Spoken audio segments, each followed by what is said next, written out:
Hello friends, welcome to my YouTube channel Debug Coding. ಈ ಚಾನಲ್ನಲ್ಲಿ web development ಅಂದ್ರೆ ಏನು, ಅದನ್ನ ಹೇಗೆ ತುಂಬಾ ಈಸಿಯಾಗಿ ಕಲಿಯೋದು ಅಂತ ಹೇಳ್ಕೊಡ್ತೀನಿ. ನೀವು ವೆಬ್ ಡೆವಲಪ್ಮೆಂಟ್ ನ ಪೂರ್ತಿ ಕಲಿಬೇಕಂತಂದ್ರೆ ಈ ಚಾನಲ್ನಲ್ಲಿ ಬರೋ ಎಲ್ಲಾ ವಿಡಿಯೋಸ್ನ ಮಿಸ್ ಮಾಡದೆ ಕಂಪಲ್ಸರಿ ನೋಡ್ಲೇಬೇಕಾಗತ್ತೆ. ಸೊ ಇವತ್ತಿನ ಕ್ಲಾಸ್ ನಲ್ಲಿ 3 ways of writing CSS styles ಬಗ್ಗೆ ಕ್ಲಿಯರ್ ಆಗಿ ಅರ್ಥ ಮಾಡ್ಕೊಳ್ಳೋದಕ್ಕೆ ಟ್ರೈ ಮಾಡೋಣ. ನಾವು CSS ನ 3 ರೀತಿ ಬರೀಬಹುದು. ಯಾವಪ್ಪ ಅಂದ್ರೆ ಒಂದು ಇನ್ಲೈನ್, ಒಂದು ಇಂಟರ್ನಲ್ ಮತ್ತು ಎಕ್ಸ್ಟರ್ನಲ್. ಅದು ಹೇಗೆ ಬರೆಯೋದು ಅಂತ ವಿಡಿಯೋದಲ್ಲಿ ನಾನು ನಿಮಗೆ ಕ್ಲಿಯರ್ ಆಗಿ ಅರ್ಥ ಮಾಡಿಸಿದ್ದೀನಿ. ಸೊ ಈ ವಿಡಿಯೋನ ಕಂಪ್ಲೀಟ್ ಆಗಿ ನೋಡಿ, ಎಲ್ಲೂ ಮಿಸ್ ಮಾಡಬೇಡಿ. ಅವಾಗ ಮಾತ್ರ ನಿಮಗೆ 3 ways of writing CSS styles ಈಸಿಯಾಗಿ ಅರ್ಥ ಆಗುತ್ತೆ. ಅದಕ್ಕೂ ಮುಂಚೆ ನೀವು ನನ್ನ ಚಾನಲ್ಗೆ ಇನ್ನೂ ಸಬ್ಸ್ಕ್ರೈಬ್ ಆಗಿಲ್ಲ ಅಂದ್ರೆ ಸಬ್ಸ್ಕ್ರೈಬ್ ಬಟನ್ ಕ್ಲಿಕ್ ಮಾಡಿ ಮತ್ತು ಪಕ್ಕದಲ್ಲಿರೋ ಬೆಲ್ ಐಕಾನ್ನ ಪ್ರೆಸ್ ಮಾಡಿ. ಹೀಗೆ ಮಾಡೋದ್ರಿಂದ ನನ್ನ ಲೇಟೆಸ್ಟ್ HTML ವಿಡಿಯೋಸ್ ನಿಮಗೆ ಈಸಿಯಾಗಿ ಸಿಗ್ತಾ ಹೋಗುತ್ತೆ. ಇವಾಗ 3 ways of writing CSS ಬಗ್ಗೆ ಕ್ಲಿಯರ್ ಆಗಿ ಅರ್ಥ ಮಾಡ್ಕೊಳ್ಳೋಣ. ನಾನು ಇವಾಗ ಜಸ್ಟ್ ನಿಮಗೆ ಥಿಯರಿ ಹೇಳ್ಕೊಡ್ತೀನಿ. ಇನ್ಲೈನ್ CSS ಅಂದ್ರೇನು, ಇಂಟರ್ನಲ್ ಅಂದ್ರೇನು, ಎಕ್ಸ್ಟರ್ನಲ್ ಅಂದ್ರೇನು ಅಂತ. ಇದಾಗಿದ ತಕ್ಷಣ ಇಮಿಡಿಯೇಟ್ ಡೆಮೋ ಇರುತ್ತೆ. ಡೆಮೋದಲ್ಲಿ ಕ್ಲಿಯರ್ ಆಗಿ ಅರ್ಥ ಮಾಡ್ಕೊಂತೀವಿ ನಾವು 3 ways of writing CSS ನ ಎಷ್ಟು ಈಸಿಯಾಗಿ ಬರೆಯೋದು ಅಂತ. ಸೊ ಥಿಯರಿ ಸ್ಟಾರ್ಟ್ ಮಾಡೋಣ. ಫಸ್ಟ್ ಇನ್ಲೈನ್ CSS ಅಂದ್ರೇನು? Writing the styles within the HTML tag using style attribute. ಈ ವೇ ಆಫ್ ರೈಟಿಂಗ್ CSS ಗೆ ಇನ್ಲೈನ್ CSS ಅಂತ ಕರೀತಾರೆ. ಏನಿದೆ ಅರ್ಥ ಅಂತಂದ್ರೆ ನಾವು ಸ್ಟೈಲ್ಸ್ ನ ಒಂದು HTML ಟ್ಯಾಗ್ ಒಳಗಡೆ ಬರಿತೀವಿ, ಅಂದ್ರೆ ಸ್ಟಾರ್ಟಿಂಗ್ ಟ್ಯಾಗ್ ಒಳಗಡೆ ಬರಿತೀವಿ. ಓಕೆನಾ? ಹೇಗೆ ಬರಿತೀವಿ? ಸ್ಟೈಲ್ ಆಟ್ರಿಬ್ಯೂಟ್ ಯೂಸ್ ಮಾಡ್ಕೊಂಡು. ಸೊ ಈ ವೇ ಆಫ್ ರೈಟಿಂಗ್ CSS ಗೆ ಇನ್ಲೈನ್ CSS ಅಂತ ಕರಿತೀವಿ. ಸೊ ಅರ್ಥ ಆಯ್ತಲ್ಲ ಇನ್ಲೈನ್ CSS ಅಂದ್ರೆ ಏನು ಅಂತ. Second, internal CSS. ಇದು ಇನ್ನು ವೆರಿ ಸಿಂಪಲ್. ಏನ್ ಮಾಡ್ತೀವಿ ಇಂಟರ್ನಲ್ CSS ಅಲ್ಲಿ ಅಂದ್ರೆ ನಾವು ಸ್ಟೈಲ್ಸ್ ನ ಒಂದು ಸ್ಟೈಲ್ ಟ್ಯಾಗ್ ಒಳಗಡೆ ಬರಿತೀವಿ. ಓಕೆನಾ? ಆಮೇಲೆ ಆ ಸ್ಟೈಲ್ ಟ್ಯಾಗ್ ನ ತಗೊಂಡೋಗಿ ಹೆಡ್ ಟ್ಯಾಗ್ ಒಳಗಡೆ ಪ್ಲೇಸ್ ಮಾಡ್ತೀವಿ. ಸೊ ಆ ವೇ ಆಫ್ ರೈಟಿಂಗ್ CSS ಗೆ ಇಂಟರ್ನಲ್ CSS ಅಂತ ಕರಿತೀವಿ. Third one, external CSS. ಇದ್ರಲ್ಲಿ ಏನ್ ಮಾಡ್ತೀವಿ ಅಂದ್ರೆ ನಾವು ಸ್ಟೈಲ್ಸ್ ನ ಸಪರೇಟ್ ಒಂದು CSS ಫೈಲ್ ಅಲ್ಲಿ ಬರಿತೀವಿ. ಓಕೆನಾ? ಮತ್ತೆ ಆ ಫೈಲ್ ನ ನಮ್ಮ HTML ಫೈಲ್ ಗೆ ಲಿಂಕ್ ಮಾಡ್ತೀವಿ. ಓಕೆನಾ? ಲಿಂಕ್ ಕೊಡ್ತೀವಿ. ಹೇಗೆ ಲಿಂಕ್ ಕೊಡ್ತೀವಿ ಅಂತಂದ್ರೆ ಯೂಸಿಂಗ್ ದ ಲಿಂಕ್ ಟ್ಯಾಗ್. ನೋಡಿ ಎಷ್ಟು ಈಸಿ ಇದೆ. ಇನ್ಲೈನ್ CSS, ಇಂಟರ್ನಲ್ CSS ಮತ್ತು ಎಕ್ಸ್ಟರ್ನಲ್ CSS. ಇನ್ಲೈನ್ CSS ಏನು ಜಸ್ಟ್ ಒಂದು ಬ್ರೀಫ್ ಮಾಡ್ಬಿಡ್ತೀನಿ ಇವಾಗ. ಇನ್ಲೈನ್ CSS ಅಂದ್ರೆ ನಾವು ಸ್ಟೈಲ್ಸ್ ನ HTML ಟ್ಯಾಗ್ ಒಳಗಡೆ ಬರಿತೀವಿ.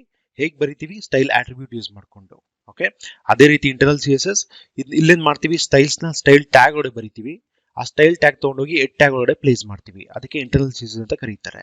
ಅದೇ ರೀತಿ ಎಕ್ಸ್ಟರ್ನಲ್ CSS ಅಂದ್ರೆ ನಾವು ಸ್ಟೈಲ್ಸ್ ನ ಸಪರೇಟ್ ಒಂದು CSS ಫೈಲ್ ಅಲ್ಲಿ ಬರಿತೀವಿ ಮತ್ತು ಆ CSS ಫೈಲ್ ನ ನಮ್ಮ HTML ಪೇಜ್ ಗೆ ಲಿಂಕ್ ಟ್ಯಾಗ್ ಯೂಸ್ ಮಾಡಿಕೊಂಡು ಕನೆಕ್ಷನ್ ಕೊಡ್ತೀವಿ. ಸೊ ಇದು 3 ways ಆಫ್ ರೈಟಿಂಗ್ CSS.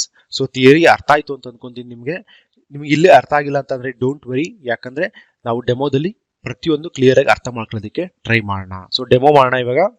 ನಾನು already visual studio code open ಮಾಡಿದ್ದೀನಿ. ನೀವು ಇಲ್ಲಿ ಅಬ್ಸರ್ವ್ ಮಾಡ್ಬೋದು. ಸ್ಟ್ರಕ್ಚರ್ ಆಫ್ HTML ಕೂಡ ಬರ್ದಿದ್ದೀನಿ, ಜೊತೆಗೆ ಟೈಟಲ್ ಕೂಡ ಕೊಟ್ಟಿದ್ದೀನಿ 3 ways ಆಫ್ ರೈಟಿಂಗ್ CSS ಅಂತ. ಇವಾಗ ಒನ್ ಬೈ ಒನ್ ಕ್ಲಿಯರ್ ಆಗಿ ಅರ್ಥ ಮಾಡ್ಕೊಳ್ಳೋಣ ನಾವು 3 ways ಆಫ್ ರೈಟಿಂಗ್ CSS ನ ಹೇಗೆ ಬರೆಯೋದು ಅಂತ. ಸೊ ಫಸ್ಟ್ ಒನ್ ಬಂದ್ಬಿಟ್ಟು ಇನ್ಲೈನ್ ಅರ್ಥ ಮಾಡ್ಕೊಳ್ಳೋದಕ್ಕೆ ಟ್ರೈ ಮಾಡೋಣ. ಸೊ ಅದಕ್ಕೂ ಮುಂಚೆ ನಾನು ಏನ್ ಮಾಡ್ತೀನಿ, ಇಲ್ಲಿ ಒಂದು ಪ್ಯಾರಾಗ್ರಾಫ್ ತಗೊಂತೀನಿ. ಓಕೆ? ಅದರೊಳಗೆ ಇನ್ಲೈನ್ CSS ಡೆಫಿನೇಷನ್ ಬರ್ಕೊಳ್ಳೋಣ. ಪ್ಯಾರಲ್ಲಿ ನಿಮ್ಗೆ ಅರ್ಥ ಆಗ್ತಾ ಹೋಗುತ್ತೆ. ಇನ್ಲೈನ್ CSS ಅಂದ್ರೆ ಏನು? Very simple. Writing styles within HTML tag, ಅದರಲ್ಲೂ ಸ್ಪೆಸಿಫಿಕ್ ಆಗಿ ಸ್ಟಾರ್ಟಿಂಗ್ ಟ್ಯಾಗ್ ಒಳಗಡೆ ಬರಿತೀವಿ. Okay? Using style attribute. So this way of writing CSS ಗೆ ಅಂತ ಕರಿತೀವಿ. ಓಕೆ? ಇನ್ಲೈನ್ CSS ಅಂತ ಕರಿತೀವಿ. ಇನ್ಲೈನ್ CSS ಡೆಫಿನೇಷನ್ ಇಷ್ಟೇ. Writing the styles within the HTML tag, ಅದರಲ್ಲೂ ಸ್ಪೆಸಿಫಿಕ್ ಆಗಿ ನಾವು ಸ್ಟಾರ್ಟಿಂಗ್ ಟ್ಯಾಗ್ ಒಳಗಡೆ ಬರಿತೀವಿ ಯೂಸಿಂಗ್ ಸ್ಟೈಲ್ ಆಟ್ರಿಬ್ಯೂಟ್. ಇವಾಗ ಹೇಗೆ ಅಂತ ನಿಮ್ಗೆ ತೋರಿಸ್ತಾ ಹೋಗ್ತೀನಿ ನೋಡಿ. ನಾನೇನ್ ಮಾಡ್ತೀನಿ, ಇಲ್ಲಿ ಒಂದು ಎಲಿಮೆಂಟ್ ತಗೊಂತೀನಿ, ಡ್ಯೂ ಎಲಿಮೆಂಟ್. ಓಕೆ? ಇದ್ರೊಳಗಡೆ ನಾನೇನ್ ಮಾಡ್ತೀನಿ, ಸಮ್ ಡಮ್ಮಿ ಕಂಟೆಂಟ್ ಹಾಕ್ತೀನಿ. LOREM ಅಂತ ಟೈಪ್ ಮಾಡಿ ಟ್ಯಾಬ್ ಪ್ರೆಸ್ ಮಾಡಿದ್ರೆ ಡಮ್ಮಿ ಕಂಟೆಂಟ್ ಬರುತ್ತೆ. ಇನ್ನೊಂದು ಸ್ವಲ್ಪ ಡಮ್ಮಿ ಕಂಟೆಂಟ್ ತಗೊಂತೀನಿ, LOREM ಟ್ಯಾಬ್. ನೋಡಿ ನಮಗೆ ಡಮ್ಮಿ ಕಂಟೆಂಟ್ ಬಂತು. ಇವಾಗ ನಾನೇನ್ ಮಾಡ್ತೀನಿ, ಈ ಡ್ಯೂಗೆ ಸ್ಟೈಲ್ ಮಾಡಬೇಕು. ಓಕೆನಾ? ಹೇಗೆ ಸ್ಟೈಲ್ ಮಾಡ್ತೀನಿ? ಇನ್ಲೈನ್ CSS ಈ ವೇ ಆಫ್ CSS ಯೂಸ್ ಮಾಡ್ಕೊಂಡು ಸ್ಟೈಲ್ ಮಾಡ್ತೀನಿ. ಹೇಗೆ ಮಾಡ್ತೀವಿ ಅಂದ್ರೆ ಇಲ್ಲಿ ಡೆಫಿನೇಷನ್ ಇದೆ, ಅರ್ಥ ಮಾಡ್ಕೊಳ್ಳೋಕೆ ಟ್ರೈ ಮಾಡಿ. Writing the styles within the HTML tag, specific ಆಗಿ ಯಾವ ಟ್ಯಾಗ್ ಒಳಗಡೆ? ಸ್ಟಾರ್ಟಿಂಗ್ ಟ್ಯಾಗ್ ಒಳಗಡೆ ಬರಿತೀವಿ. ನಿಮ್ಗೆ ಆಲ್ರೆಡಿ ಗೊತ್ತಿದೆ ಅನ್ಸುತ್ತೆ, HTML ನೋಡಿದ್ರೆ ಅರ್ಥ ಆಗಿರುತ್ತೆ ನಿಮಗೆ ಸ್ಟಾರ್ಟಿಂಗ್ ಟ್ಯಾಗ್ ಅಂದ್ರೇನು, ಎಂಡಿಂಗ್ ಟ್ಯಾಗ್ ಅಂದ್ರೇನು ಅಂತ. ನೋಡಿ ಇಲ್ಲಿ ಈ ಡ್ಯೂ ಇದಕ್ಕೆ ಸ್ಟಾರ್ಟಿಂಗ್ ಟ್ಯಾಗ್ ಅಂತೀವಿ, ಇದಕ್ಕೆ ಎಂಡಿಂಗ್ ಟ್ಯಾಗ್ ಅಂತೀವಿ. ಇದ್ರ ಮಧ್ಯ ನಮ್ಗೆ ಏನ್ ಬೇಕೋ ಕಂಟೆಂಟ್ ನಾವು ಪ್ಲೇಸ್ ಮಾಡ್ತೀವಿ. ಸೊ ಇವಾಗ ನಾವು ಸ್ಟೈಲ್ಸ್ ನ ಸ್ಟಾರ್ಟಿಂಗ್ ಟ್ಯಾಗ್ ಒಳಗಡೆ ಬರಿತೀವಿ. ಹೇಗೆ ಬರೆಯೋದು? Using the style attribute. ನೋಡಿ ಇಲ್ಲಿ ಸ್ಪೇಸ್ ಕೊಟ್ಟು ST ಅಂತ ಟೈಪ್ ಮಾಡಿದ್ರೆ ನಿಮ್ಗೆ ಆಲ್ರೆಡಿ ಇಂಟೆಲಿಜೆನ್ಸ್ ತೋರಿಸ್ತಾ ಇದೆ. ಇದನ್ನ ಸೆಲೆಕ್ಟ್ ಮಾಡ್ಕೊಳ್ಳಿ. ಸೆಲೆಕ್ಟ್ ಮಾಡಿದಾಗ ಈಕ್ವಲ್ ಟು ಡಬಲ್ ಕೋಟ್ಸ್ ಅದೇ ಆಟೋಮೆಟಿಕ್ ಆಗಿ ಕೊಡುತ್ತೆ. ನಾವು ಇದ್ರ ಮಧ್ಯ ನಮ್ಮ ಡ್ಯೂಗೆ ಏನೇನು ಸ್ಟೈಲ್ಸ್ ಬೇಕೋ ಎಲ್ಲ ಬರಿತಾ ಹೋಗ್ಬೋದು. ಸೊ ನಾನು ಫಸ್ಟ್ ಏನು ಮಾಡ್ತೀನಿ, ಬ್ಯಾಕ್ಗ್ರೌಂಡ್ ಕಲರ್ನ ಅಪ್ಲೈ ಮಾಡ್ತೀನಿ. Background colour yellow. ಅದಾದ್ಮೇಲೆ ಲಾಸ್ಟ್ ಕ್ಲಾಸಲ್ಲಿ ನಿಮ್ಗೆ ಹೇಳ್ಕೊಟ್ಟಿದ್ದೀನಿ CSS ಸಿಂಟ್ಯಾಕ್ಸ್ ಏನು ಅಂತ. ನಾವು ಇದಕ್ಕೆ ಪ್ರಾಪರ್ಟಿ ಮತ್ತೆ ಇದಕ್ಕೆ ವ್ಯಾಲ್ಯೂ ಅಂತ ಕರಿತೀವಿ. ಒಂದು ಪ್ರಾಪರ್ಟಿ ಒಂದು ವ್ಯಾಲ್ಯೂ ಆದ್ಮೇಲೆ ಇನ್ನೊಂದು ಪ್ರಾಪರ್ಟಿ ವ್ಯಾಲ್ಯೂ ಬರೀಬೇಕಂದ್ರೆ ಅದಕ್ಕೆ ಸೆಮಿಕಾಲನ್ ಕೊಡಬೇಕಾಗುತ್ತೆ. ಆಟೋಮೆಟಿಕ್ ಆಗಿ ಅದು ತಗೊಂಡಿದೆ, ತಗೊಂಡಿಲ್ಲ ಅಂದ್ರೆ ನೀವು ಸೆಮಿಕಾಲನ್ ಕೊಡಿ ಈ ತರ. ಓಕೆ, ನೆಕ್ಸ್ಟ್ ಕಲರ್ ಬೇಡ, ಬಾರ್ಡರ್ ಅಪ್ಲೈ ಮಾಡೋಣ. 1 ಪಿಕ್ಸೆಲ್ ಸಾಲಿಡ್ ರೆಡ್ ಅಂತ ಸೇವ್ ಮಾಡ್ತೀನಿ. ಇನ್ನೊಂದು ಸ್ಟೈಲ್ ಕೊಡೋಣ, ಫಾಂಟ್ ಸೈಜ್ ಇನ್ಕ್ರೀಸ್ ಮಾಡೋಣ. ಫಾಂಟ್ ಸೈಜ್ ಬಂದು 30 ಪಿಕ್ಸೆಲ್ ಕೊಡ್ತೀನಿ. ಸೇವ್ ಮಾಡ್ತೀನಿ. ಇಲ್ಲಿ ಅಬ್ಸರ್ವ್ ಮಾಡಬೇಕಾಗಿರೋದು ನೀವು ವೆರಿ ಸಿಂಪಲ್, ಏನಿಲ್ಲ ಅಂತ ಅಂದ್ರೆ ನಾವು ಏನ್ ಮಾಡಿದ್ವಿ, ಯಾವ ರೀತಿ CSS ನ ಬರ್ದ್ವಿ ಅಂತ. ಸೊ ನಾವು ಫಾಲೋ ಮಾಡಿದ್ವಿ inline way of writing CSS. ಅದರಲ್ಲಿ ಏನ್ ಕಾನ್ಸೆಪ್ಟ್ ಅಂತ ಅಂದ್ರೆ ನಾವು ಸ್ಟೈಲ್ಸ್ ನ HTML ಟ್ಯಾಗ್ ಒಳಗೆ ಬರಿತೀವಿ. ಇಲ್ಲಿ HTML ಟ್ಯಾಗ್ ಯಾವ್ದು ತಗೊಂಡ್ರೆ ನಾವು ಡ್ಯೂ ಟ್ಯಾಗ್ ತಗೊಂಡಿದೀವಿ. ಸ್ಪೆಸಿಫಿಕ್ ಆಗಿ ಸ್ಟೈಲ್ಸ್ ನಲ್ಲಿ ಬರಿತೀವಿ, ಸ್ಟಾರ್ಟಿಂಗ್ ಟ್ಯಾಗ್ ಒಳಗೆ ಬರಿತೀವಿ. ನೋಡಿ, ನಾವು ಎಂಡಿಂಗ್ ಟ್ಯಾಗ್ ಒಳಗೆ ಬರಿತಾ ಇಲ್ಲ, ಸ್ಟಾರ್ಟಿಂಗ್ ಟ್ಯಾಗ್ ಒಳಗೆ ಬರಿತೀವಿ. ಹೇಗೆ ಬರಿತೀವಿ, ಒಂದು ಸ್ಟೈಲ್ ಆಟ್ರಿಬ್ಯೂಟ್ ತಗೊಂಡು ಅದರೊಳಗಡೆ ನಾವು ಸ್ಟೈಲ್ಸ್ ನ ಬರಿತಾ ಹೋಗ್ತೀವಿ. ಪ್ರಾಪರ್ಟಿ ವ್ಯಾಲ್ಯೂ, ಪ್ರತಿಯೊಂದು ಪ್ರಾಪರ್ಟಿ ವ್ಯಾಲ್ಯೂ ಆದ್ಮೇಲೆ ನೀವು ಸೆಮಿಕಾಲನ್ ಕೊಡಬೇಕು. ನೋಡಿ, ಇಲ್ಲಿ ಕೊಟ್ಟಿದ್ದೀವಿ. ಸೊ ಈ ವೇ ಆಫ್ ರೈಟಿಂಗ್ ನ CSS ಗೆ, ಈ ವೇ ಆಫ್ ರೈಟಿಂಗ್ CSS ಗೆ ಇನ್ಲೈನ್ CSS ಅಂತ ಕರೀತಾರೆ. ಸೊ ಅರ್ಥ ಆಯ್ತು ಅನ್ಕೊಂತೀನಿ. ಇವಾಗ ಏನ್ ಮಾಡೋಣ, ಇದನ್ನ ಡೆಮೋ ನೋಡೋಣ, ರನ್ ಮಾಡಿ ಹೇಗೆ ಕಾಣುತ್ತೆ ಅಂತ. ಸೊ ನಾನು ಫೈಲ್ ನ ಡೆಸ್ಕ್ಟಾಪ್ ಅಲ್ಲಿ ಸೇವ್ ಮಾಡಿದ್ದೀನಿ CSS ಫೋಲ್ಡರ್ ಒಳಗಡೆ. ಸೊ ಈ ಡೆಮೋ.html ನ ರನ್ ಮಾಡೋಣ. ಸೊ ಇಲ್ಲಿ ಅಬ್ಸರ್ವ್ ಮಾಡಿ, ನಾನು ಝೂಮ್ ಮಾಡಿದ್ದೀನಿ, ಝೂಮ್ ಔಟ್ ಕಡಿಮೆ ಮಾಡ್ತೀನಿ. ನೋಡಿ, ಇಲ್ಲಿ ಇನ್ಲೈನ್ CSS ಅಂದ್ರೆ ಏನು, writing the styles within the HTML tag, starting tag using the style attribute. So ನಾನು ಡ್ಯೂಗೆ ಸ್ಟೈಲ್ಸ್ ನ ಬರ್ದಿದ್ದೀನಿ ಇನ್ಲೈನ್ CSS ಯೂಸ್ ಮಾಡಿಕೊಂಡು. ನೋಡಿ, ಸ್ಟೈಲ್ಸ್ ಅಪ್ಲೈ ಆಗ್ತಾ ಇದೆ ಅಲ್ವಾ. ಸೊ ಬಾರ್ಡರ್ ಕೊಟ್ಟಿದೆ, ಅದು ಅಪ್ಲೈ ಆಗಿಲ್ಲ, ಏನಕ್ಕೆ ಅಂತ ಇವಾಗ ವಾಪಸ್ ಹೋಗಿ ನೋಡೋಣ. ನೋಡಿ, ನಾನು ಇಲ್ಲೇನ್ ಮಾಡಿದ್ದೀನಿ, 1 ಪಿಕ್ಸೆಲ್ ಸಾಲಿಡ್ ಸ್ಪ್ರಿಂಗ್ ತಪ್ಪು ಕೊಟ್ಟಿದ್ದೀನಿ. ಸೊ ಡಿ ಮಿಸ್ ಮಾಡಿದ್ದೀನಿ, ಅದಕ್ಕೆ ಬರ್ತಾ ಇಲ್ಲ. ಸೇವ್ ಮಾಡೋಣ, ವಾಪಸ್ ಹೋಗ್ಬಿಟ್ಟು ರಿಫ್ರೆಶ್ ಮಾಡೋಣ. ಆಕ್ಚುಲಿ ಬಾರ್ಡರ್ ಇವಾಗ ಬರ್ತಾ ಇದೆ, ಅಬ್ಸರ್ವ್ ಮಾಡಿ, ಇಲ್ಲಿ ಬಾರ್ಡರ್ ಬರ್ತಾ ಇದೆ ರೆಡ್ ಕಲರ್ ಅಲ್ವಾ. So this way of writing CSS is called inline CSS. So next ಏನ್ ಕಲಿಯೋಣ, ಇಂಟರ್ನಲ್ CSS. ನಾನು ಇಲ್ಲಿ ಡ್ಯೂಗೆ ಅಪ್ಲೈ ಮಾಡಿದ್ದೀನಿ. ಓಕೆ, ಏನಿಲ್ಲ ಅಪ್ಲೈ ಮಾಡಿದ್ದೀನಿ, ಬ್ಯಾಕ್ಗ್ರೌಂಡ್ ಕಲರ್ ಯೆಲ್ಲೋ ಮತ್ತೆ ಬಾರ್ಡರ್ ರೆಡ್ ಮತ್ತೆ ಫಾಂಟ್ ಸೈಜ್ 30 ಪಿಕ್ಸೆಲ್. ಇದೇ ಸ್ಟೈಲ್ಸ್ ನಾನು ಇವಾಗ ಇದೇ ಡ್ಯೂಗೆ ಇಂಟರ್ನಲ್ CSS ವೇ ಅಲ್ಲಿ ಬರೆದು ತೋರಿಸ್ತೀನಿ, ನೋಡ್ಕೊಳ್ಳಿ. ಸೊ ಅದಕ್ಕೂ ಮುಂಚೆ ಏನ್ ಮಾಡೋಣ, ನಾನು ಇದನ್ನ ಕಮೆಂಟ್ ಮಾಡಿರ್ತೀನಿ, ಜಸ್ಟ್ ನಿಮ್ಗೆ ಅರ್ಥ ಆಗ್ಲಿ ಅಂತ ನೋಟ್ಸ್ ನ ಬರ್ದಿದ್ದೀನಿ ನಾನು. ಇವಾಗ ನೆಕ್ಸ್ಟ್ ಇಂಟರ್ನಲ್ CSS ನೋಡೋಣ. Internal CSS writing styles with in style tag. ಅರ್ಥ ಮಾಡ್ಕೋಬೇಕಾಗಿರೋದು ವೆರಿ ಸಿಂಪಲ್. ಇಲ್ಲಿ ಇನ್ಲೈನ್ ನಲ್ಲಿ ಸ್ಟೈಲ್ ಆಟ್ರಿಬ್ಯೂಟ್ ಯೂಸ್ ಮಾಡ್ತೀವಿ, ಇಂಟರ್ನಲ್ಲಿ ಅದಕ್ಕೆ ಸಪರೇಟ್ ಟ್ಯಾಗ್ ಇದೆ, ಸ್ಟೈಲ್ ಟ್ಯಾಗ್ ಅಂತ, ಅದನ್ನ ತಗೋಬೇಕು. ಕನ್ಫ್ಯೂಸ್ ಮಾಡ್ಕೋಬೇಡಿ. Writing styles within the style tag and placing the style tag inside it tag. ನಾವು ಏನು ಈ CSS ಬರೀತೀವಿ ಅಲ್ವಾ, ಆ CSS ಸ್ಟೈಲ್ಸ್ ನ ಸ್ಟೈಲ್ ಟ್ಯಾಗ್ ಒಳಗೆ ಬರೀಬೇಕು. ಓಕೆ, ಬರ್ದಾದ್ಮೇಲೆ ಆ ಸ್ಟೈಲ್ ಟ್ಯಾಗ್ ನ ಹೆಡ್ ಟ್ಯಾಗ್ ಒಳಗೆ ಪ್ಲೇಸ್ ಮಾಡ್ಬೇಕು. ನೋಡಿ, ಇಲ್ಲಿದೆ ಹೆಡ್ ಟ್ಯಾಗ್. ನೋಡಿ, ಇಲ್ಲಿ ಹೆಡ್ ಟ್ಯಾಗ್ ಇದೆಲ್ಲ, ಟೈಟಲ್ ಆದ್ಮೇಲೆ ನಾವು ಸ್ಟೈಲ್ ಟ್ಯಾಗ್ ನ ಇಲ್ಲಿ ಪ್ಲೇಸ್ ಮಾಡಬೇಕು. ಸೊ ಇವಾಗ ಮಾಡೋಣ, ವೆರಿ ಸಿಂಪಲ್. ನಾನೇನ್ ಮಾಡ್ತೀನಿ, ಈ ಸ್ಟೈಲ್ಸ್ ಏನ್ ಬರ್ದಿದ್ದೀನಿ ಇದು ಬಂದ್ಬಿಟ್ಟು ಇನ್ಲೈನ್ ಸ್ಟೈಲ್ಸ್, ಇದನ್ನ ಕಮೆಂಟ್ ಮಾಡ್ತೀನಿ. ಓಕೆ, ಕಮೆಂಟ್ ಮಾಡಿದ್ರೆ ನಾವು ಏನಿಲ್ಲಿ ಕಮೆಂಟ್ ಮಾಡ್ತೀವಿ ಅದು ಬ್ರೌಸರ್ ಅಲ್ಲಿ ಎಕ್ಸಿಕ್ಯೂಟ್ ಆಗಲ್ಲ. ನೋಡಿ, ಇಲ್ಲಿ ರಿಫ್ರೆಶ್ ಮಾಡ್ತೀನಿ, ಎಕ್ಸಿಕ್ಯೂಟ್ ಆಗ್ತಾ ಇಲ್ಲ. ಓಕೆ, ಇಂಟರ್ನಲ್ CSS ಡೆಫಿನೇಷನ್ ಬರ್ತಿದೆ, writing styles within the style tag and placing the style tag inside the head tag. So ವಾಪಸ್ ಹೋಗೋಣ. ಇಲ್ಲೇನ್ ಮಾಡ್ತೀನಿ ಅಂತ ಅಂದ್ರೆ, ಇದಾದ್ಮೇಲೆ ಒಂದು ಡ್ಯೂ ಎಲಿಮೆಂಟ್ ನ ತಗೊಂತೀನಿ. ಓಕೆ, ಇದ್ರೊಳಗಡೆ ಡಮ್ಮಿ ಕಂಟೆಂಟ್ ಹಾಕ್ತೀನಿ, ಲೋರೆಮ್, ಮತ್ತೆ ಇನ್ನೊಂದು ಸ್ವಲ್ಪ ಡಮ್ಮಿ ಕಂಟೆಂಟ್ ಹಾಕೋಣ.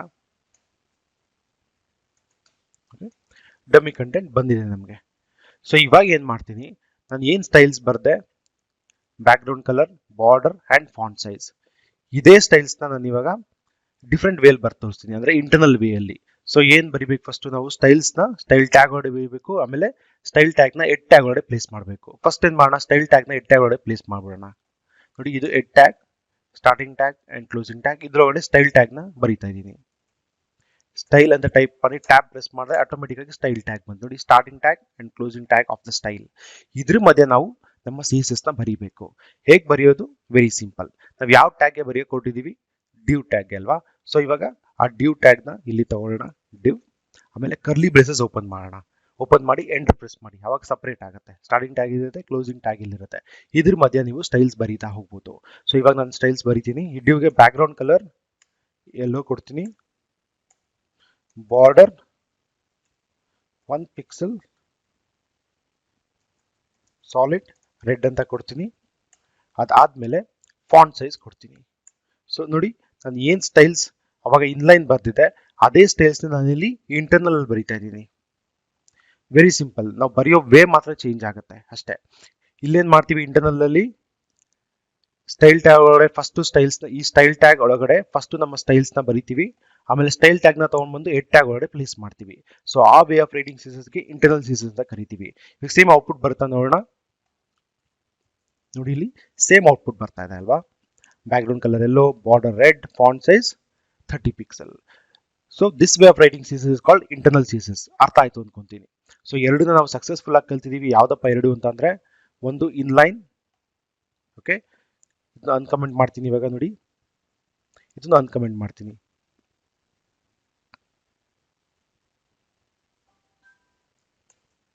ನೋಡಿ, ಅನ್ಕಮೆಂಟ್ ಆಯ್ತು. ವಾಪಸ್ ಹೋಗೋಣ, ರಿಫ್ರೆಶ್ ಮಾಡೋಣ. ನೋಡಿ, ಇಲ್ಲಿ ಎರಡು ಬರ್ತಾ ಇದೆ ಅಲ್ವಾ? ಸೊ ಎರಡು ಡ್ಯೂ ಅಂಟ್ಕೊಂಡಿರೋದ್ರಿಂದ ಆ ಥರ ಕಾಣ್ತದೆ. ಸೊ ಇನ್ನೊಂದು ಟ್ಯಾಗ್ ತೋರಿಸ್ಕೊಡ್ತೀನಿ. ಇವಾಗ BR ಟ್ಯಾಗ್. BR ಅಂದರೆ ಬ್ರೇಕ್ ಲೈನ್ ಅಂತ, ಓಕೆನಾ? ಈ ಬ್ರೇಕ್ ಲೈನ್ ಹಾಕೋದ್ರಿಂದ ಎರಡು ಎಲಿಮೆಂಟ್ ಮಧ್ಯೆ ಯಾವ್ದಾದ್ರು ಅಂಟ್ಕೊಂಡಿದ್ರೆ, ಜಾಯಿನ್ ಆಗಿದ್ರೆ ಅದಕ್ಕೆ ಗ್ಯಾಪ್ ಕೊಡುತ್ತೆ. ನೋಡಿ, ಇಲ್ಲಿ ಎರಡು ಜಾಯಿನ್ ಆಗಿತ್ತು. ಇವಾಗ ರಿಫ್ರೆಶ್ ಮಾಡಿದಾಗ ಸ್ಪೇಸ್ ಆಯಿತು. ನೋಡಿ, this is inline CSS. Internal CSS ಇಲ್ಲಿದೆ, ಅದಕ್ಕೂ ಗ್ಯಾಪ್ ಕೊಡೋಣ. ಹೀಗೆ ಗ್ಯಾಪ್ ಕೊಡೋದು, ಬ್ರೇಕ್ ಲೈನ್ ಹಾಕೋಣ ಇದ್ರೊಳಗಡೆ. ಬ್ರೇಕ್ ಲೈನ್ ಟ್ಯಾಗ್ ಯೂಸ್ ಮಾಡಿದ್ರೆ ನೀವು ಕಂಟೆಂಟ್ನ ಸ್ಪೇಸಿಂಗ್ ದೂರ ಮಾಡ್ಬೋದು. ನೋಡಿ, ಇಲ್ಲಿ ಇನ್ಲೈನ್ CSS, ಇಂಟರ್ನಲ್ CSS ಎರಡಕ್ಕೂ ಔಟ್ಪುಟ್ ಸೇಮ್ ಬರ್ತಾ ಇದೆ. But the way we right CSS, ನಾವು ಏನು CSS ಸ್ಟೈಲ್ಸ್ನ ಬರಿತೀವಿ, ವೇ ಇದೆಯಲ್ಲ ಅದು ಚೇಂಜ್ ಆಗುತ್ತೆ. ಇನ್ಲೈನ್ ಅಂದರೆ HTML ಟ್ಯಾಗ್ ಅಂದರೆ ಸ್ಟಾರ್ಟಿಂಗ್ ಟ್ಯಾಗ್ ಒಳಗಡೆ ಸ್ಟೈಲ್ ಅಟ್ರಿಬ್ಯೂಟ್ ಯೂಸ್ ಮಾಡ್ಕೊಂಡು ಸ್ಟೈಲ್ ಬರಿತೀವಿ. ಇಂಟರ್ನಲ್ ಅಂತ ಅಂದರೆ ಸ್ಟೈಲ್ಸ್ನ ಸ್ಟೈಲ್ ಟ್ಯಾಗ್ ಒಳಗಡೆ ಬರೆದು ಆ ಸ್ಟೈಲ್ ಟ್ಯಾಗ್ನ ಹೆಡ್ ಟ್ಯಾಗ್ ಒಳಗಡೆ ಪ್ಲೇಸ್ ಮಾಡ್ತೀವಿ ಅಷ್ಟೇ. ಸೊ ಫೈನಲ್ ಇದೆ ಎಕ್ಸ್ಟರ್ನಲ್ CSS. ಅದನ್ನು ಹೇಗೆ ಅಂತ ನಿಮ್ಗೆ ಇವಾಗ ತೋರಿಸ್ಕೊಡ್ತೀನಿ. External CSS very simple. ನಾವು ಸ್ಟೈಲ್ಸ್ನ HTML ಪೇಜ್ ಒಳಗಡೆ ಬರೆಯೋದೇ ಇಲ್ಲ. ನಾವು ಸ್ಟೈಲ್ಸ್ನ ಸಪ್ರೇಟ್ ಪೇಜ್ ಒಳಗಡೆ ಬರಿತೀವಿ. ಓಕೆ, ಆ ಪೇಜ್ ಲಿಂಕ್ ನಾವು ನಮ್ಮ HTML ಫೈಲ್ಗೆ ಕೊಡ್ತೀವಿ. ಹೇಗೆ ಕೊಡ್ತೀವಿ? ಲಿಂಕ್ ಟ್ಯಾಗ್ ಯೂಸ್ ಮಾಡ್ಕೊಂಡು ಕೊಡ್ತೀವಿ. ಓಕೆ, ಸೊ ಏನು ಮಾಡೋಣ ಇವಾಗ? Very simple. ನಾನು ಇವಾಗ ಏನು ಬರ್ದಿದ್ದೀನಿ ಅಲ್ವಾ, ಇದಾದ್ಮೇಲೆ ಡಿವ್ ಆದ್ಮೇಲೆ ಇಲ್ಲಿ ಸದ್ಯಕ್ಕೆ ಎಲ್ಲಾನು ಕಮೆಂಟ್ ಮಾಡಿರ್ತೀನಿ, ಜಸ್ಟ್ ನಿಮ್ಗೆ ಡಿಫ್ರೆನ್ಸ್ ಗೊತ್ತಾಗ್ಲಿ ಅಂತ. ಅಥವಾ ರಿಮೂವ್ ಅಥವಾ ಏನ್ ಮಾಡೋಣ, ಇದು ಹೀಗೆ ಇರಲಿ. ಡಿವ್ ಬದಲು ಬೇರೆ ಟ್ಯಾಗ್ ತಗೊಳ್ಳೋಣ. ಓಕೆನಾ? ಡಿವ್ ಬದಲು ನಾನು ಏನು ಮಾಡ್ತೀನಿ, ಬೇರೆ ಟ್ಯಾಗ್ ತಗೊಂತೀನಿ. ಯಾವ್ದಪ್ಪ ಟ್ಯಾಗ್ ಅಂತಂದ್ರೆ ಸ್ಪ್ಯಾನ್ ಟ್ಯಾಗ್ ಬರುತ್ತೆ. ಬ್ರೇಕ್ ಲೈನ್ ಅಪ್ಲೈ ಮಾಡ್ತಾ ಇದೀನಿ, ಸ್ಪೇಸ್ ಬರಲಿ ಎಲಿಮೆಂಟ್ಸ್ಗಳ ಮಧ್ಯ ಅಂತ. ಓಕೆ, ಇವಾಗ ಏನು ಮಾಡೋಣ, ಒಂದು ಸ್ಪ್ಯಾನ್ ಎಲಿಮೆಂಟ್ ತಗೊಂತೀನಿ. ಸ್ಪ್ಯಾನ್ ಇದ್ರೊಳಗಡೆ ಕಂಟೆಂಟ್ ಹಾಕೋಣ. ಲೋರ್ ಎಮ್ ಡಮ್ಮಿ ಕಂಟೆಂಟ್ ಇದು. ಓಕೆ, ನೋಡಿ ನಾನೇನು ಮಾಡಿದೆ, ಈ ಸ್ಪ್ಯಾನ್ ಇದೆಯಲ್ಲ, ಓಕೆ, ಈ ಸ್ಪ್ಯಾನ್ ಎಲಿಮೆಂಟ್ಗೆ ನಾನು ಸ್ಟೈಲ್ಸ್ ಬರಿತೀನಿ. ಹೇಗೆ ಬರಿತೀನಿ? ನಾನು ಈ ಎರಡು ವೇನು ಫಾಲೋ ಮಾಡಲ್ಲ. ಯಾವುದು ಎರಡು ವೇ ಅಂತ ಅಂದರೆ, ಇನ್ಲೈನ್ ಫಾಲೋ ಮಾಡಲ್ಲ, ಇಂಟರ್ನಲ್ಲು ಫಾಲೋ ಮಾಡಲ್ಲ. ಯಾವ ಫಾಲೋ ಮಾಡ್ತೀನಿ ಅಂತ ಅಂದರೆ, ಎಕ್ಸ್ಟರ್ನಲ್ CSS ಫಾಲೋ ಮಾಡ್ತೀನಿ. ಸೊ ಎಕ್ಸ್ಟರ್ನಲ್ CSS ಅಂದ್ರೆ ಏನು, ಅದನ್ನ ಕ್ಲಿಯರ್ ಆಗಿ ಅರ್ಥ ಮಾಡ್ಕೊಳ್ಳೋದಕ್ಕೆ ಟ್ರೈ ಮಾಡೋಣ one by one. Very simple. Already ನಿಮಗೆ ಅರ್ಥ ಆಗಿದೆ ಅನ್ಕೊಂತೀನಿ ಇನ್ಲೈನ್ ಇಂಟರ್ನಲ್ ಏನು ಅಂತ. ನಿಮ್ಗೆ ಏನಾದ್ರು ಡೌಟ್ಸ್ ಇದ್ರೆ ಕಮೆಂಟ್ ಮಾಡಿ, ನಾನು ಅದು ಕಮೆಂಟ್ಗೆ ರಿಪ್ಲೈ ಮಾಡ್ತೀನಿ ಕೂಡ.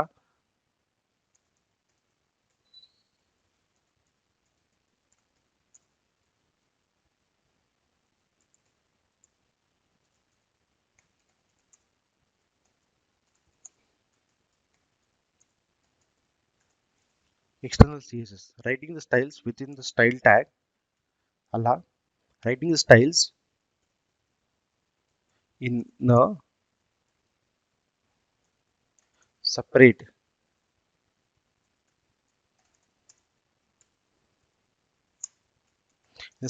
writing the styles in separate CSS file and giving a CSS file link to our HTML page using link tag. ಇದು ಇಂಪಾರ್ಟೆಂಟ್ ಆಗುತ್ತೆ. ಆ ಸ್ಟೈಲ್ಸ್ ನ ಸಪರೇಟ್ ಒಂದು CSS ಫೈಲ್ ಅಲ್ಲಿ ಬರೀತೀವಿ. ಆ CSS ಫೈಲ್ ಲಿಂಕ್ ನ ನಮ್ಮ HTML ಪೇಜ್ ಕೊಡ್ತೀವಿ. ಹೇಗೆ ಲಿಂಕ್ ಟ್ಯಾಗ್ ಯೂಸ್ ಮಾಡಿಕೊಂಡು. ಸೊ ಇವಾಗ ಏನ್ ಮಾಡೋಣ, ನಮ್ಮ ಸ್ಪ್ಯಾನ್ ಗೆ ಸ್ಟೈಲ್ಸ್ ಬರೀತಾ ಹೋಗೋಣ. ಹೇಗೆ ಸಪರೇಟ್ CSS ಫೈಲ್ ಅಲ್ಲಿ ಬರೀತೀವಿ. ಸೊ ಸಪರೇಟ್ CSS ಫೈಲ್ ಅಂತಂದ್ರೆ ನಾವೇನ್ ಮಾಡಬೇಕು, HTML ಫೈಲ್ ನ ಹೇಗೆ ಕ್ರಿಯೇಟ್ ಮಾಡಿದ್ವಿ, name.html ಅಂದ್ರೆ demo.html. ಅದೇ ರೀತಿ CSS ಫೈಲ್ ಕೂಡ ಏನಾದ್ರು ಒಂದು ನೇಮ್ ಕೊಟ್ಟು .css ಫೈಲ್ ಎಕ್ಸ್ಟೆನ್ಷನ್ ಅಲ್ಲಿ ಎಂಡ್ ಆಗುತ್ತೆ. ಸೊ ಇವಾಗ ಅದು ಮಾಡೋಣ. ನೋಡಿ ಇಲ್ಲಿ ಇದರೊಳಗೆ ಒಂದು ಫೈಲ್ ಕ್ರಿಯೇಟ್ ಮಾಡ್ತೀನಿ. ಅದರ ಹೆಸರು ಬಂದು ಡೆಮೋ ಅಥವಾ ಹಿಂಗೆ ಬರೆಯೋಣ. ನೇಮ್ ಇದೇ ತರ ಕೊಡ್ತೀನಿ, external.css ಅಂತ. ನೀವೇನ್ ನೇಮ್ ಬೇಕಾದ್ರೂ ಕೊಡ್ಬೋದು, ಬಟ್ ನೇಮ್ ಆದ್ಮೇಲೆ .css ಕಂಪಲ್ಸರಿ ಕೊಡ್ಲೇಬೇಕು. ಯಾಕಂದ್ರೆ ಅದು CSS ಫೈಲ್ ತರ ರೆಪ್ರೆಸೆಂಟ್ ಮಾಡುತ್ತೆ. HTML ಗೆ .html ಹೇಗೆ ಕೊಡ್ತೀವಿ ಅದೇ ರೀತಿ CSS ಗೆ .css ಕಂಪಲ್ಸರಿ ಕೊಡ್ಲೇಬೇಕು. ಇವಾಗ ನಾನೇನ್ ಮಾಡ್ತೀನಿ, ನನ್ನ span element span tag styles ಬರೀಬೇಕು. ಸೊ ಅದಕ್ಕೆ ನಾನು ಈ ಎಕ್ಸ್ಟರ್ನಲ್ CSS ಅಲ್ಲಿ ಬರೀತೀವಿ. ಹೇಗೆ ಬರೀತೀವಿ, ಸ್ಪ್ಯಾನ್ ಟ್ಯಾಗ್ ನೇಮ್ ತಗೊಂತೀನಿ, ಕರ್ಲಿ ಬ್ರೇಸಸ್ ಓಪನ್ ಮಾಡಿ ಎಂಟರ್ ಪ್ರೆಸ್ ಮಾಡ್ತೀನಿ. ಇಲ್ಲಿ ನಾನು ನನ್ನ CSS ನ ಬರೀತಾ ಹೋಗ್ತೀನಿ. ಏನ್ CSS ಅಂತ ಅಂದ್ರೆ ಬ್ಯಾಕ್ ಗ್ರೌಂಡ್ ಕಲರ್ ಬಂದ್ಬಿಟ್ಟು ನಾನು ಬ್ರೌನ್ ಕೊಡ್ತೀನಿ. Colour of the text white ಕೊಡ್ತೀನಿ. ಬಾರ್ಡರ್ ಅಪ್ಲೈ ಮಾಡೋಣ. Border 1 pixel solid light blue ಕೊಡೋಣ. ಮತ್ತೆ ಫಾಂಟ್ ಸೈಜ್ ಕೂಡ ಚೇಂಜ್ ಮಾಡೋಣ. 30 ಪಿಕ್ಸೆಲ್ಗೆ ಚೇಂಜ್ ಮಾಡೋಣ. ಸೊ ನಾನೇನ್ ಮಾಡಿದೆ ಇವಾಗ, ಓಕೆನಾ, ಎಕ್ಸ್ಟರ್ನಲ್ CSS ಫೈಲ್ ಒಳಗಡೆ ನನ್ನ ಸ್ಪ್ಯಾನ್ ಎಲಿಮೆಂಟ್ಗೆ ಸ್ಪ್ಯಾನ್ ಟ್ಯಾಗ್ಗೆ ಸ್ಟೈಲ್ಸ್ ಬರ್ತಿದ್ದೀನಿ. ಓಕೆ, ಇಲ್ಲಿ ಬರ್ತಿದ್ದೀನಿ. ಇಲ್ಲಿ ಎಲಿಮೆಂಟ್ ಇದೆ, ಸೇವ್ ಮಾಡ್ತೀನಿ. ಓಕೆ, ವಾಪಸ್ ಹೋಗ್ಬಿಟ್ಟು ಬ್ರೌಸರ್ ಅಲ್ಲಿ ರನ್ ಮಾಡೋಣ. ನಮ್ಮ ಸ್ಪ್ಯಾನ್ಗೆ ಸ್ಟೈಲ್ಸ್ ಅಪ್ಲೈ ಆಗ್ತಿದ್ಯಾ? ಇಲ್ಲ, ಅಪ್ಲೈ ಆಗ್ತಿಲ್ಲ. ಯಾಕೆ ಅಂತಂದ್ರೆ ನಾವು ಒಂದನ್ನ ಮಿಸ್ ಮಾಡಿದ್ವಿ. ಫಸ್ಟ್ ಸ್ಟೆಪ್ ಮಾತ್ರ ನಾವು ಕಂಪ್ಲೀಟ್ ಮಾಡಿದೀವಿ. ಯಾವ್ದಪ್ಪ ಫಸ್ಟ್ ಸ್ಟೆಪ್ ಅಂತ ಅಂದ್ರೆ writing styles in separate CSS file ಬರ್ದಿದೀವಿ. ಸೆಕೆಂಡ್ ಪಾಯಿಂಟ್ ಮಿಸ್ ಮಾಡಿದೀವಿ. Second point giving a CSS file link to our HTML page. ಈ external.css ಫೈಲ್ದು ನಾವು ನಮ್ಮ HTML ಪೇಜ್ಗೆ ಲಿಂಕ್ ಮಾಡಿಲ್ಲ. ಹೇಗೆ ಲಿಂಕ್ ಮಾಡೋದು? Very simple, link tag use ಮಾಡಿಕೊಂಡು. ಸೊ ಆ ಲಿಂಕ್ ಟ್ಯಾಗ್ ನ ಹೆಲ್ಪ್ ಪ್ಲೇಸ್ ಮಾಡಬೇಕು ಅಂತಂದ್ರೆ ವೆರಿ ಸಿಂಪಲ್, ಅಗೇನ್ ನೀವು ಎಡ್ ಟ್ಯಾಗ್ ಒಳಗಡೆ ಇಡಬೇಕು. ಇದನ್ನ ನೆನ್ಪಿಟ್ಕೊಳ್ಳಿ. ನಾನು ಆಕ್ಚುಲಿ ಅದನ್ನ ನಿಮ್ಗೆ ಹೇಳೋದು ಮರ್ತೋಗ್ಬಿಟ್ಟೆ. ಇಟ್ಸ್ ವೆರಿ ಸಿಂಪಲ್, ಏನಿಲ್ಲ. ಲಿಂಕ್ ಟ್ಯಾಗ್ ನ ನಿಮ್ಮ HTML ಪೇಜ್ಗೆ ಲಿಂಕ್ ಮಾಡ್ತೀರಾ, CSS ಫೈಲ್ ನ HTML ಪೇಜ್ಗೆ ಲಿಂಕ್ ಮಾಡ್ತೀರಾ. ಆ ಲಿಂಕ್ ಟ್ಯಾಗ್ ನ ಎಲ್ಲಿ ಇಡಬೇಕು ಅಂತ ಅಂದ್ರೆ link tag, place the link tag in Ed tag. Okay, ಅಷ್ಟೇ. ಸೊ ಇವಾಗ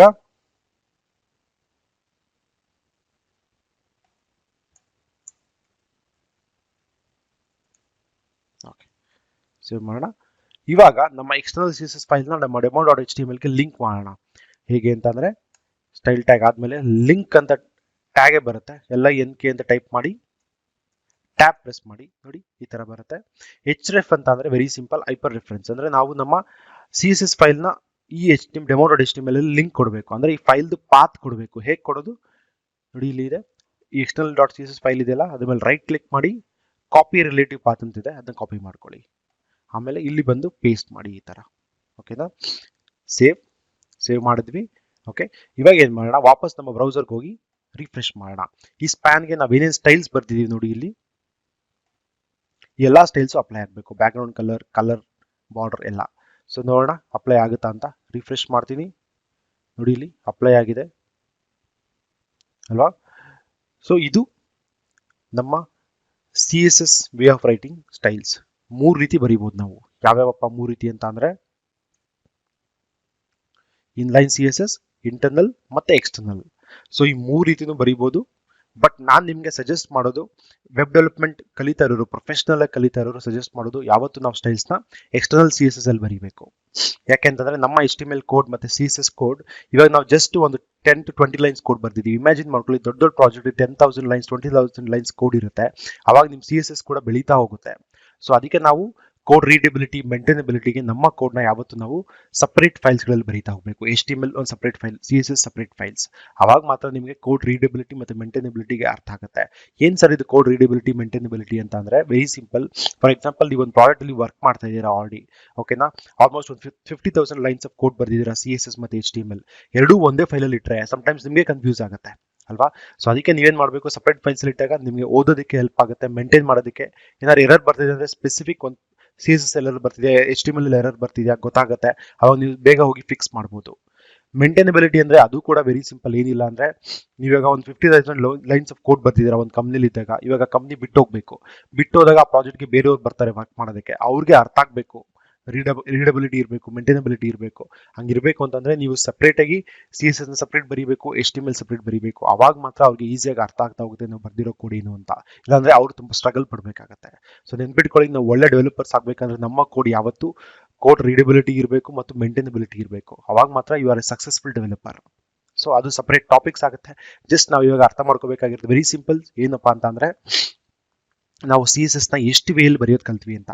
3 ವೇಲ್ ಕಲ್ತ್ವಿ: ಇನ್ಲೈನ್, ಇಂಟರ್ನಲ್ ಅಂಡ್ CSS.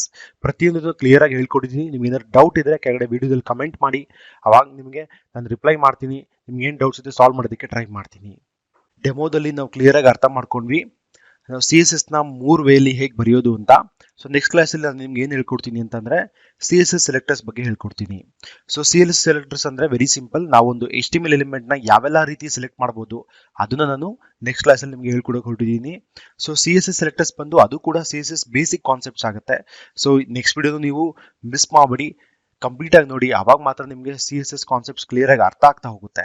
ಇದು ಅಷ್ಟೇ ಅಲ್ಲ, ನನ್ನ CSS ಸೀರೀಸ್ ಏನು ಸ್ಟಾರ್ಟ್ ಮಾಡಿದ್ದೀನಿ ಅದನ್ನ ನೀವು ಪ್ರತಿಯೊಂದು ಕ್ಲಾಸ್ನು ವಾಚ್ ಮಾಡ್ತಾ ಹೋಗಬೇಕು.